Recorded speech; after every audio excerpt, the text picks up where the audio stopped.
சரி, நாளைக்கு என்ன கிழமை? நாளைக்கு என்ன கிழமை? சனிக்கிழமை. என்ன பண்ணோம்? அது இது இஷ்டது வரப்பெல்லாம் கேக் செஞ்சு செஞ்சு விட்டுரும். மீராமை விட்டுரும். என்ன கொஞ்சம் கூட மொத்தம் சூப்பர். சரி, இப்போ பண்ணதான் சூப்பர். தேங்க்யூ. நான் ஒரு வாட்டி விட்டுருவேன், அப்புறம் இவங்க ஒரு வாட்டி விட்டுருவாங்க வரப்பெல்லாம். கேக் சாப்பிட்டு சாப்பிட்டு உட்காந்துக்கலாம் பாருங்க. கொரியர் பண்ணிட்டு எல்லாத்தையும் பண்ணு. சூப்பர் சமாய் செம்மையா இருக்கு. அதாவது ஃப்ரெஷ் கேக். அதாவது நம்ம கடையில் போனால் ஒன்றா இன்னி கேக் இருக்கும், நேற்று கேக் இருக்கும், முந்தான கேக் இருக்கும், 4-5 நாள் கேக்கு பெண்ணி வச்சு கூட தருவாங்க. ஆனால் இப்போ செஞ்சு அப்படியே சூடாக இருக்கு, கூட சூப்பராக இருக்கும். வணக்கம் வணக்கம் ஃப்ரெண்ட்ஸ், எல்லாம் எப்படி இருக்கீங்க? நல்லா இருக்கீங்களா? டீ காஃபி சாப்பிட்டீங்களா? Right, okay. வெள்ளிக்கிழமை சாயங்காலம் இப்போ ஒரு மணி கிட்டத்தட்ட 7 ஆகிடுச்சு. பேரன் கூட போனால் விளையாடிருந்தேன். லைஃபுடைய ஒரு ஸ்கூல் லைஃப் முடிஞ்சு, காலேஜ் லைஃப் முடிஞ்சு, வேலை போய் முடிச்சுட்டு, பையனை கல்யாணம் பண்ணிவிட்டு இப்போ பேரன் கூட விளையாடிட்டு இருக்கேன். நான் லைஃப் லாங் தம்பி கூட விளையாண்டுருந்தேன். இப்போ பேரன் கூட விளையாடிட்டு இருக்கேன். கொஞ்ச நேரம் விளையாட்டு இப்போ தான் வந்தாங்க, ஒய்ஃப் பார்த்துட்டு இருக்காங்க. இப்போ தம்பிக்கு டிஃபன் தரணும், அதான் கீழே கிளம்பிட்டேன். நாளைக்கு சனிக்கிழமை கொஞ்சம் வெளியே போகிற ஒர்க்கெலாம் இருக்கேன் நாளைக்கு. அது என்னாட்டு சொல்கிறேன். அப்புறம் இன்னும் சொல்ல நினச்சேன். இன்றைக்கி ஒரு சிஸ்டருக்கு இன்றைக்கி வெட்டிங் டே. அதை நான் வாழ்த்து சொல்கிறதோட நானும் என் தம்பியும் சேர்ந்து வாழ்த்து தெரிவிக்கலான்ட்டு அவங்க சொல்லிக்கிறாங்க. என் ஃபோட்டோவும் எங்கள் ஹஸ்பண்ட் ஃபோட்டோவும் போட்டு நீங்கள் விஷ் பண்ணுங்கள், என் பிரதர் சிஸ்டர் விஷ் பண்ண ஆசைப்படுற சொன்னாங்க. அது சொன்னால் கீழே தம்பிக்கிட்ட டிஃபன் கொடுத்துட்டு அப்படியே பேசிட்டு விஷ் பண்ணலாம். ஓகேவா? கீழே போகலாம் வாங்க. ஓகேவா?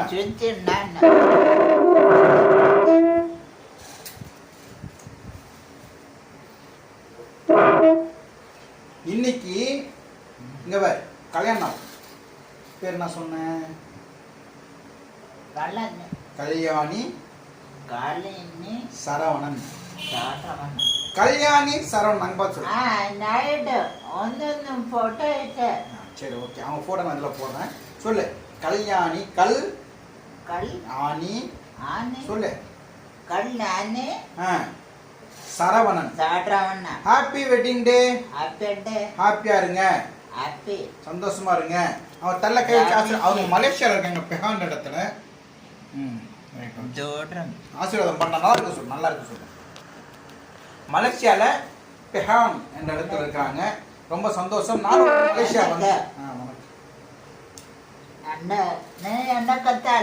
நீங்களும் ஆசீர்வாதம் பண்ணுவோம் சூரிக்கு. ஓகேவா?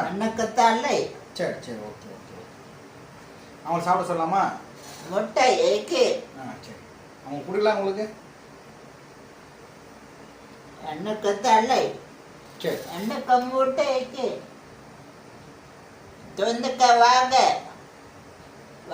தொந்துக்க. சாமி கொடுக்கலாமா?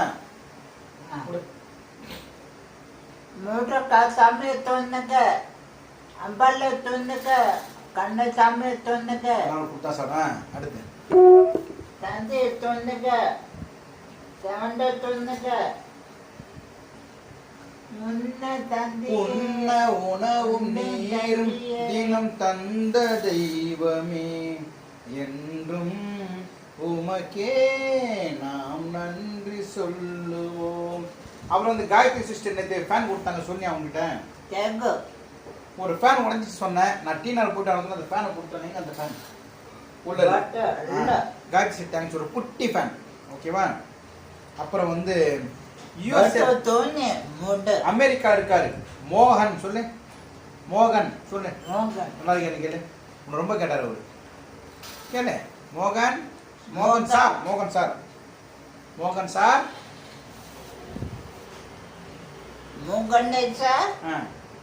நல்லா இருக்கீங்களா? நாளைக்கு 31. 31 வாங்க. என்ன 31? ஜொல்லு 31 அவ்வளோதாங்க. Okay okay. தயாரிக்கா மாவேட்டம் சொல்லவானா? காயத்ரி சிஸ்டர் மாவீர கிட்ட சொல்லாதீங்க, ஃபேன் வாங்கி கொடுத்தது சொல்லவானா, உடச்சிருவோம் இல்லை, அதுதான் பயப்படும். Okay okay okay okay. அதாவது இவனுக்கு நம்மளுக்கு சாதாரணமான தோணுது, பெரிய விஷயமா தோணும். நேற்று மாதிரி வாங்கி கொடுத்துருக்காங்க. ஒரு ஆள் வந்து ஒரு பையனுக்கு அம்மா அப்பா இல்லை, ஒரு அநாத ஆசிரமத்தில் வளரும். மாய் கொண்டா கொண்டா செய்யும்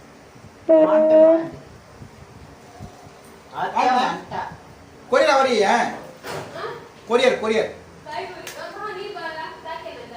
மீராமாய் இதில் என்னென்ன பேக் பண்ணுற இன்னைக்கு? என்ன பிஸ்கட்டு? ஓ இன்னைக்கு காஃபி போயிட்டா?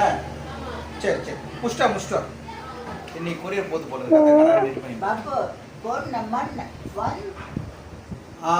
கொரியர்.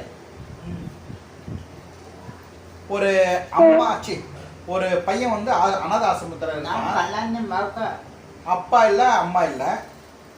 சின்ன வயசுலேருந்து அவன் வந்து கடவுளை தான் அப்பா அம்மாவும் நினைக்கிறான்.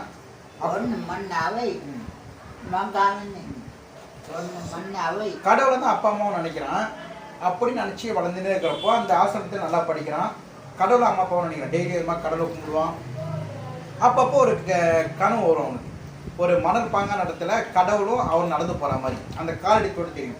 கடவுளோட 2 பாதம் தெரியும், இவனோட 2 பாதம் தெரியும். கடவுளை கும்பிடுவான். நைட்டு கடவுள் வந்து கனவுல வருவார். கனவுல 2 பேரும் அந்த மணல் பாங்கான இடத்துல கடற்கரையில் நடந்து போகிறது மட்டும் அவன் கண்ணுக்கு தெரியும். இவருடைய பாதங்கள் இருக்கும், சாமியோடைய பாதங்கள் இருக்கும். எப்பவுமே அது மாதிரி இருக்கான். அதே மாதிரி போயினே இருக்கான். போயினே இருக்கிறப்போ நடுவில் வந்து ஒரு கல்யாணம் ஆகுது, ஒரு குழந்தை பிறக்குது, மனைவி கல்யாணம் பண்ணிக்கலாம். நல்லா பெரிய லெவலில் போயிடறான், பொட்டிஷன் ஆகிடா போகிறேன், நல்லா வசதியாக வாழ்றா போகிறேன். கடவுள் டெய்லி கும்பிட்டு அப்பப்போ கனவு ஒரு இல்லையா 2 நடந்து போகிற மாதிரி. அப்படி இருப்போ ஒரு நாள் திடீர்னு ஒரு நஷ்டம் வந்துச்சு அவரோட தொழிலில், வியாபாரத்தில். அதில் பாத்திர நிலைமைக்கு போயிட்டாங்க, ரொம்ப கஷ்டப்பட்டாங்க. அப்படி கஷ்டப்பட்டு இருக்கிறப்போ அதே மாதிரி கனவு வந்துச்சான். ஆனால் கனவுல அந்த மணல் பாங்கான இடத்துல ஒருவருடைய காலடி சோடு மட்டும்தான் இருந்துச்சான். 4 பாதம் இல்லாமல் 2 பாதம் மட்டும் தெரிஞ்சிச்சான். அப்போ மறுபடியும் அந்த மாதிரி ரொம்ப நாள் தெரிஞ்சிச்சான் அந்த மாதிரி. அப்புறம் மறுபடியும் கஷ்டப்பட்டு கொசு மருந்து வெளியே கொசு மருந்து அதோ போட்டேன். அப்புறம் மறுபடியும் அந்த தொழிலெல்லாம் நடிஞ்சு அப்புறம் சரியாயிட்டு மறுபடியும் வேற லெவலில் போயிட்டான், பெரிய பணக்காரன் ஆயிட்டான். அப்போ மறுபடியும் கனவு வருதான். அப்போ கனவு வந்து 2 அந்த கடத்தில் நடந்து போகிறப்போ 2 காலடி சூடாக தெரியுதா, 2 ஆள் தெரியுதான். அப்போ வந்து கடவுள்கிட்ட கேட்டாராம், கடவுளை எப்போவுமே நீ என் கூட நடந்து வர, கூடயே இருக்க, ஆனால் நான் கஷ்டப்படுற காலத்தில் மட்டும் நான் மட்டும்தான் நடந்து போகிறேன், நீ ஏன் வரதில்லை சொல்லிட்டு கடவுளை கேட்டானாம். அது கடவுள் சிரிச்சுன்னு சொன்னாராம், தம்பி நீ நல்லா இருக்கவும் சரி, உன் கூடயே இருந்தேன், நீ கஷ்டப்படுறப்போ ஒரு காலடி சூடு தெரியுதே, அது உந்து நினச்சிருக்கியா, உந்து கிடையாது, எந்து கஷ்டப்படுற காலத்தில் நான் உன்னை தூக்கி சுமந்துன்னு போனேன், என்னுடைய காலடி சூடு தான் அது, சாதாரண வரைக்கும் உன்னை இறக்கி விட்டாங்க, சரி 2 பேர் நடந்து போகிறோம், அதான் சொன்னாராம். அப்போ தான் இந்த பையனை புரிஞ்சிச்சான், கஷ்டம் வந்து கடவுள் நம்மளுக்கு தாங்குற அளவுக்கு தான் கொடுப்பாரு. இப்போ என்னோட கஷ்டம் கொடுத்தாலும் அந்த கஷ்டத்தை ஓரளவுக்கு தாங்குற அளவுக்கு தான் கடவுள் கொடுப்பாரு. இப்போ என்னால் தாங்க முடியுதுன்னா அதோ எங்கேயும் போக முடியாது, 30 வருஷம் பார்த்துட்டு இருக்கேன், தாங்க முடியாது.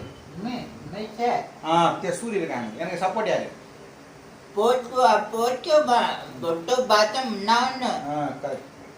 பாத்ரூம் போயிட்டு வரும். ஸோ கடவுள் வந்து எல்லாருக்கும் கஷ்டம் தாங்கலாம் தர, தாங்க முடியாத அளவுக்கு தந்தாருன்னா அவங்க என்ன பண்ணுவாங்க உங்களுக்கு தெரியும், விடுங்க. அது கர்மா கூட சொல்லலாம் இல்லையா? சரி ஓகே, கொஞ்சம் வெயிட் பண்ணுங்க, கொஞ்சம் வெயிட் பண்ண சொல்லி வீட்டு வர சொல்லு, கொஞ்சம் வெயிட் பண்ணுங்க. சாப்பிட்டீங்களா கேட்டு எல்லாரையும்? கொஞ்சம் சரிங்க, ஆரம்பிச்சா நீட்டாக கொஞ்சம் வெயிட் பண்ண சொல்லு. பயந்துட போகிறாங்க, பயப்படாம சொல்லு. சரி நாளைக்கு என்ன கிழமை? நாளைக்கு என்ன கிழமை? என்ன பண்ணோம்?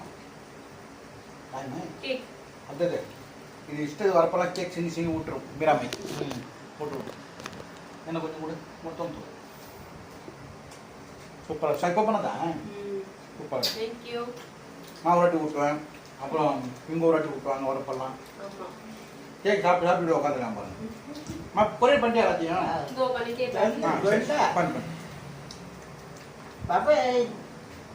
சூப்பர் கஷ்டமாய் செம்மையா இருக்கு.